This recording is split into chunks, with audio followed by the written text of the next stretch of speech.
سلامونه ملګرو د پاکستان کرکټ ټیم هډ کوچ جیسن ګلیسپی اخر ټوله وجه بیان کړه چې ما ولې د پاکستان کرکټ ټیم کوچینګ پرېښو پس وجه مې پرېښو د پاکستان کرکټ بورډ مکمل حقیقت بیان کړی دی د پاکستان کلاډیانو مکمل حقیقت بیان کړی دی دا انټرویو دنه د ګلیسپی نه په فاکس سپورت باندې یو انټرنیشنل کرکټ چینل د سپورتس چینل دی هغه یو انټرویو وشته چې په هغه کې دنه دا تاسو چې تا ولې د پاکستان کرکټ ټیم کوچینګ پرېښو تاسو د یار شي جیسن ګلیسپی سورواز مخ د پاکستان کرکټ ټیم کوچینګ نه په خپل استعفا وایسته خپل ریزاین وایستو چې زه نور تاسو سره کیریان نکوم د یو کس نوم هم خیر په خپل انټرویو کې نه شته خو چې اشاره چا طرف لوا د چا د راسه کېلو رانو مکمل حقیقت بیان کټونه پهله خو جیسن ګلیسپی د خپل ټینیور کې د پاکستان صفت هم کو چې پاکستان کې د ټیلنٹ کمې نشته پاکستان کې د کرکټ د ټیلنٹ کمې نشته برپور ټیلنٹ ته پکې خو زه دا نه پوهیږم چې دغه برپور ټیلنٹ د پاکستان کرکټ ټیم ته ولې ناراضي دا غي وجوهات هم بیان کړی دي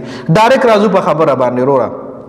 جیسن ګلیسپی ویلی دي چې زه د پاکستان کرکټ ټیم هډ کوچ وم او ما ته به دام پته نه و چې سبا میچ ته او سبا میچ کې و پلینګ 11 کم کلاډیان به ګراوند لکوزيږي مال به دام پته نه و صفا الفاظو کې ویلی دي چې د پاکستان کرکټ ټیم پلینګ 11 به ما یا کپتان نه تیارولو بلکې سلیکټرانو به تیارولو برنه به پلینګ 11 مول راتلو چې دا د کلاډیان میچ کې وجنګوي چونکه دا کسان په بره منیجمنت کې به داسې کسان ناستو چې دا غي به کرکټ ایکسپیرینس هم نو خو په شفارس باندې باغی کلاډیان پلینګ 11 تیارول او هغه پلینګ 11 به بیا ګراوند لکوزیدو نو ما بیا څه پلان جوړول چې مال دا پته نه وځ ټول ورس کلاډیانو سره په ډریسینګ روم کې ګراوند کې خطه پریکټس کوم او ما ته دا پته نه چې کم کلاډي به سبا میچ کې وي او کم کلاډي به نه نو زه به څه پلان میچ د پاره تیاروم زه به یو کلاډي له څه پلان ورکوم زه به یو بیټسمن له څه هم چې سبا به څنګه بیټینګ کې کاغه میچ کې وینو زاغه سره ټول ورس سره خورم او سبا غ پلینګ 11 کې نه وی بیا که زه یو بالر له پلان ورکم چې سبا به په دې پلان باندې بالینګ کې او سبا غ میچ کې نه وینو بیا لکه وای زما پلینګ 11 کې ورسره رول نو زه بساسه بس وای درس دای سره ګرځدم زما سره کار اونه زاسه په نوم باندې هډ کوچ ما زما سره ریسپانسیبিলিټي اړونه پلینګ 11 ببر نه راغورو چې دا د کلاډیان سبا ګراوند لکوس کوي او په دې د کلاډیانو باندې سبا میچ کوي نو بیا د ما کار سو نو می سېشتره نو می خو د کس نه دیشتلې نو می خو د کس نه دیشتلې چې د پاکستان کرکټ بورډ کې د کس په وجه باندې حالات خراب دي خو چې هغه څومره خبره کړې وي داغي اشاره عاقب جاوید طرف ته وا چې عاقب جاوید چې کم دی د هر سره ریسپانسیبل دی نو بیا مونږه کرکټ فینس چې کم یو مونږ ډیساپوینټډ یو مونږ خفایو چې پاکستان میچ بایلو فلانی بیټینګونو کو ډنګړي بیټینګونو کو اوس تاسو مال خپل وایي یار د پاکستان په دې ټیم کې دا کم چې د ساوث افریقا خلاف د 2 T20 میچونو کو دریم خو د باران د لاس نشو